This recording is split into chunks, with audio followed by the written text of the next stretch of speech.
Parte 3. Aceitação e entrega.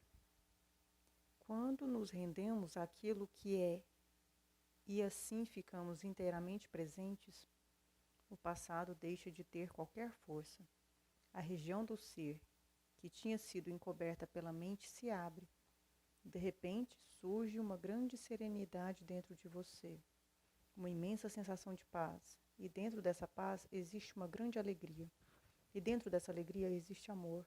E lá no fundo está o sagrado, o incomensurável, o que não se pode ser nomeado.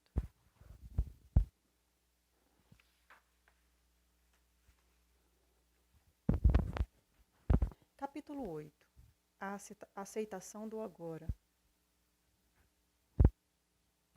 A impermanência e os ciclos da vida. Existem ciclos de sucesso, como quando as coisas acontecem e dão certo, e ciclos de fracasso, quando elas não vão bem e se desintegram. Você tem de permitir que elas terminem, dando espaço para que coisas novas aconteçam ou se transformem. Se nos apegamos às situações e oferecemos uma resistência nesse estágio, significa que estamos nos recusando a acompanhar o fluxo da vida e que vamos sofrer. É necessário que as coisas acabem para que coisas novas aconteçam. Um ciclo não pode existir sem o outro. O ciclo descendente é absolutamente essencial para uma realização espiritual. Você tem de ter falhado gravemente de algum modo, ou passado por alguma perda profunda, ou por algum sofrimento para ser conduzido à dimensão espiritual. Ou talvez o seu sucesso tenha se tornado vazio e sem sentido, e se transformado em fracasso. O fracasso está sempre embutido no sucesso, assim como o sucesso está sempre encoberto pelo fracasso. No mundo da forma, todas as pessoas fracassam, mais cedo ou mais tarde, e toda conquista acaba em derrota. Todas as formas são impermanentes. Você pode ser ativo e apreciar a criação de novas formas e circunstâncias, mas não se sentirá identificado com elas. Você não precisa delas para obter um sentido de eu interior. Elas não são a sua vida, pertencem à sua situação de vida. Um ciclo pode durar de algumas horas a alguns anos, e de dentro dele pode haver ciclos longos ou curtos. Muitas doenças são provocadas pela luta contra os ciclos de baixa energia que são fundamentais para uma renovação. Enquanto estivermos identificados com a mente, não poderemos evitar a compulsão de fazer coisas e tendências para extrair o nosso valor pessoal de fatores externos, tais como as conquistas que alcançamos. Isso torna difícil ou impossível para nós aceitarmos os ciclos de baixa e permitirmos que eles aconteçam. Assim, a inteligência do organismo pode assumir o controle como uma medida autoprotetora e criar uma doença com o objetivo de nos forçar a parar de modo a permitir que uma necessária renovação possa acontecer. Enquanto a mente julgar uma circunstância boa, seja um relacionamento, uma propriedade, um papel social, um lugar ou o nosso corpo físico, ela se apegará e se identificará com ela. Isso faz você se sentir bem em relação a si mesmo e pode se tornar parte de quem você é ou pensa que é. Mas nada dura muito nessa dimensão, onde as traças e a ferrugem devora tudo. Tudo acaba ou se transforma. A mesma condição que era boa no passado, de repente se torna ruim. A mesma condição que fez você feliz agora, faz você infeliz. A prosperidade de hoje se torna o consumismo vazio de amanhã. O casamento feliz e a lua de mel se transformam no divórcio infeliz ou em uma convivência infeliz. A mente não consegue aceitar quando uma situação a qual ela tenha se apegado muda ou desaparece. Ela vai resistir à mudança. É quase como se um membro estivesse sendo arrancado do seu corpo. Isso significa que a felicidade e a infelicidade não são, na verdade, uma coisa só. Somente a ilusão do tempo as separa. Não Ao oferecer resistência à vida, é estar em estado de graça, de descanso e de luz. Nesse estado, nada depende de as coisas serem boas ou ruins. É quase paradoxal, mas como já não existe mais uma dependência interior quanto à forma, às circunstâncias gerais da sua vida, as formas externas tendem a melhorar consideravelmente. As coisas, as pessoas ou as circunstâncias que você desejava para a sua felicidade vêm agora até você sem qualquer esforço e você está livre para apreciá-las enquanto durarem. Todas essas coisas naturalmente vão acabar, os ciclos virão e irão, mas com o desaparecimento da dependência não há mais medo de perdas. A vida flui com facilidade. A felicidade que provém de alguma coisa secundária nunca é muito profunda. É apenas um pálido reflexo de alegria do ser, da paz vibrante que encontramos dentro de nós ao entrarmos no estado de não resistência. O ser nos transporta para além das polaridades opostas da mente e nos liberta da dependência da forma. Mesmo que tudo em volta desabe e fique em pedaços, você ainda sentirá uma profunda paz interior. Você pode não estar feliz, mas vai estar em paz. Utilizando e abandonando a negatividade. Toda resistência interior é vivenciada como uma negatividade. Toda negatividade é uma resistência. Nesse contexto, as duas palavras são quase sinônimas. A negatividade vai de uma irritação ou impaciência a uma raiva furiosa, de um humor deprimido ou de um ressentimento e um desespero suicida. Às vezes, a resistência faz disparar o sofrimento emocional, caso em que mesmo uma situação banal pode produzir uma negatividade intensa, como a raiva, a depressão ou um profundo pesar. O ego acredita que, através da negatividade, pode manipular a realidade e conseguir o que deseja. Acredita que, através dela, pode atrair uma circunstância desejável ou dissolver uma indesejável. Se você, a mente, não acreditou que a infelicidade funciona, por que a criaria? O fato é que essa negatividade não funciona. Em vez de atrair uma circunstância desejável, ela a interrompe ao nascer. Em vez de desfazer uma circunstância indesejável, ela a mantém no lugar. Sua única utilidade é que ela fortalece o ego, e essa é a razão pela qual ele a adora. Uma vez que você tenha se identificado com alguma forma de negatividade, não vai querer que ela desapareça e, em um nível inconsciente mais profundo, não vai desejar uma mudança positiva. Ela iria ameaçar a sua identidade como uma pessoa depressiva, zangada ou difícil de lidar. Você então passa a ignorar, negar ou sabotar aquilo que é positivo em sua vida. É um fenômeno comum e também doentio. Observe as plantas e os animais. Aprenda com eles a aceitar aquilo que é e a se entregar ao agora. Deixe que eles lhes ensinem o que é ser. Deixe que eles lhe ensinem o que é integridade. Estar em unidade, ser você mesmo, ser verdadeiro. Aprenda como viver e como morrer, e como não fazer do viver e do morrer um problema.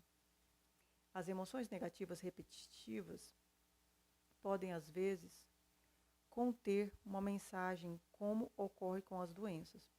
Qualquer mudança que você faça, seja ela ligada ao seu trabalho, seus relacionamentos ou seu meio ambiente, é apenas uma máscara, a menos que se origine de uma mudança no seu nível de consciência. E até onde isso interessa, só pode significar uma coisa: estar mais presente. Quando você já tiver alcançado um certo grau de presença, não precisará mais da negatividade para lhe dizer o que é necessário na sua situação de vida. Mas enquanto a negatividade estiver lá, utilize-a, use-a como um tipo de sinalizador, um lembrete para estar mais presente.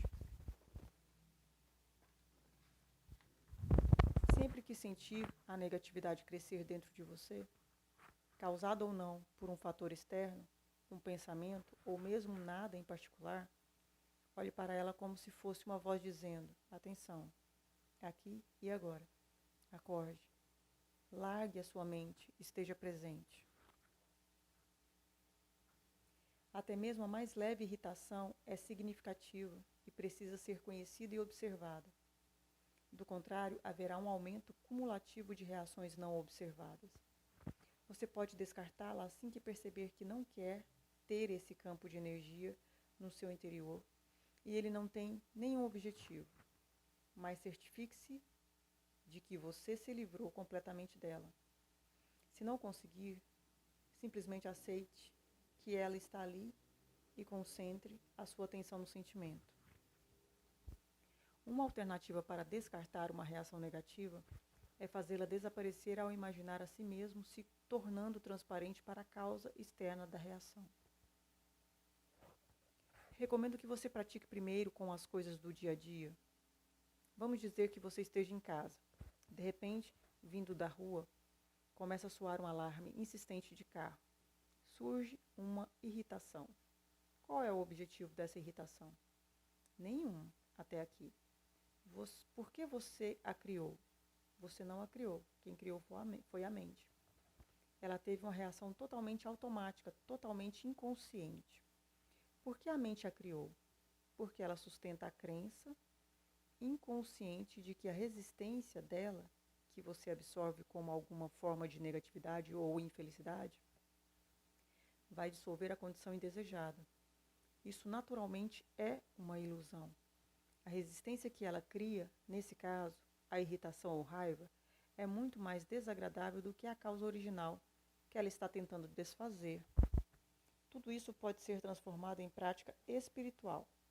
Sinta-se ficando transparente, sem a solidez de um corpo material. Agora permita que o barulho ou o que estiver causando a emoção negativa passe através de você. Ele não está mais golpeando uma parede sólida dentro de você. Como disse, pratique primeiro as coisas simples. O alarme do carro, o latido de um cachorro, o choro de uma criança, o barulho do tráfego. Em vez de ter uma parede de resistência dentro de você, que é atingida de modo constante e doloroso pelas coisas que não deveriam estar acontecendo, deixe que tudo passe através de você. Alguém diz alguma coisa grosseira para ferir você. Em vez de desencadear uma reação inconsciente e uma negatividade, como uma agressão, uma defesa ou um retraimento, você deixa isso passar através de você. Não ofereça resistência. É como se não existisse mais ninguém ali para ser machucado. Isso é perdão. Nesse sentido, você se torna invulnerável. Pode dizer a essa pessoa que o comportamento dela é inaceitável se você escolher fazer isso. Mas essa pessoa já não tem mais o poder de controlar o seu estado interior. Você passa a estar em seu poder, não mais em poder de alguém, nem sob o governo da mente. Quer seja um alarme de carro, uma pessoa grosseira, uma inundação, um terremoto ou a perda de todos os seus bens, o mecanismo de resistência é o mesmo. Você ainda está procurando lá fora e não consegue escapar do modo de busca. Talvez o próximo seminário lhe traga a resposta, talvez aquela nova técnica, diria você. Não busque a paz. Não busque nenhum outro estado além daquele que você está agora.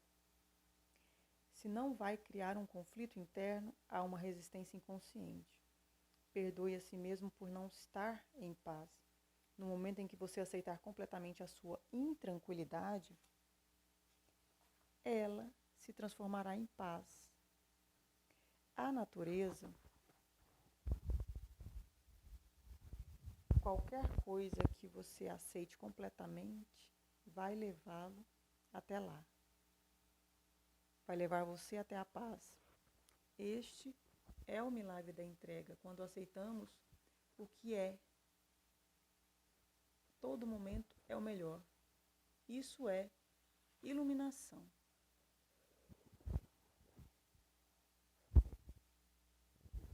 A natureza da compaixão. Tendo ultrapassado as fronteiras construídas pela mente, você passa a ser como um lago profundo. Sua situação de vida e o que acontece no mundo exterior são a superfície do lago, às vezes calmo, às vezes cheio de onda, por causa do vento, conforme os períodos e as estações. Lá no fundo, porém, o lago é sempre sereno. Você é esse lago por inteiro, não apenas a superfície, e está em contato com a sua própria profundidade, que permanece absolutamente serena. Você não reage a uma mudança ao se apegar mentalmente a qualquer situação. A sua paz interior não depende dela. Você se fixa no ser imutável, eterno, imortal e não é mais dependente da satisfação ou da felicidade do mundo exterior, das formas constantemente flutuantes. Você pode desfrutar delas, brincar com elas, criar novas formas, apreciar a beleza de todas, mas não tem mais necessidade de se apegar a nenhuma delas. Enquanto você não está consciente do ser, a realidade dos outros seres humanos vai causar uma ilusão, porque você ainda não encontrou a sua realidade. A mente vai gostar ou não da forma, não só do corpo, mas também da mente deles. O verdadeiro relacionamento só é possível quando existe uma consciência do ser. A partir do ser, você vai perceber o corpo e a mente da outra pessoa como se fosse uma tela, por trás da qual você pode sentir a verdadeira realidade deles, como você sente a sua. Assim, ao se confrontar com o sofrimento de outra pessoa, ou com o comportamento inconsciente, você fica presente e em contato com o ser, e desse modo é capaz de olhar além da forma e sentir o ser radiante e puro da outra pessoa. No nível do ser, todo sofrimento é visto como uma ilusão, uma consequência da identificação com a forma. Milagres de cura às vezes acontecem através dessa descoberta, através do despertar da consciência do ser nos outros, se estiverem prontos. A compaixão é a consciência de uma forte ligação entre você e todas as criaturas. Na próxima vez que disser não tenho nada em comum com essa pessoa, lembre-se de que você tem muitas coisas em comum. Daqui a alguns anos, 2 ou 70, não faz muita diferença. Os dois terão corpos apodrecidos, depois serão pó, depois nada restará. Isso é uma percepção humilde e sensata que não deixa muito espaço para o orgulho. Isso é um pensamento negativo? Não, apenas um fato. Por que fechar os olhos para isso? Nesse sentido, há uma completa igualdade entre você e todas as outras criaturas. Uma das mais poderosas práticas espirituais é meditar profundamente sobre a mortalidade das formas físicas, inclusive da sua. Isso se chama morrer antes que você morra. Vá fundo nisso. A sua forma física está se dissolvendo. É nada. Então surge um momento em que todas as formas mentais ou pensamentos também morrem, mas você ainda está lá. A presença divina que você é, radiante, completamente consciente. Nada que é real morre de verdade, somente os nomes, as formas e as ilusões. Nesse nível profundo, a compaixão se torna um remédio no sentido mais amplo. Nesse estado, a sua influência curativa se baseia não no fazer, mas no ser. Todas as pessoas com quem você mantiver contato serão tocadas pela sua presença e afetadas pela paz que você emana, quer elas estejam ou não conscientes disso. Quando estiver inteiramente presente e as pessoas à sua volta tiverem um comportamento inconsciente, você não vai sentir necessidade de reagir. A sua paz será tão grande e profunda que tudo que não for paz desaparecerá nela, como se nunca tivesse existido. Isso quebra o ciclo kármico de ação e reação. Os animais, as árvores, as flores vão sentir a sua paz e reagir a ela. Você ensinará através do ser, através da demonstração da paz de Deus. Você passará a ser a luz do mundo, uma emanação da pura consciência, e assim eliminará a causa do sofrimento. Você eliminará a inconsciência do mundo.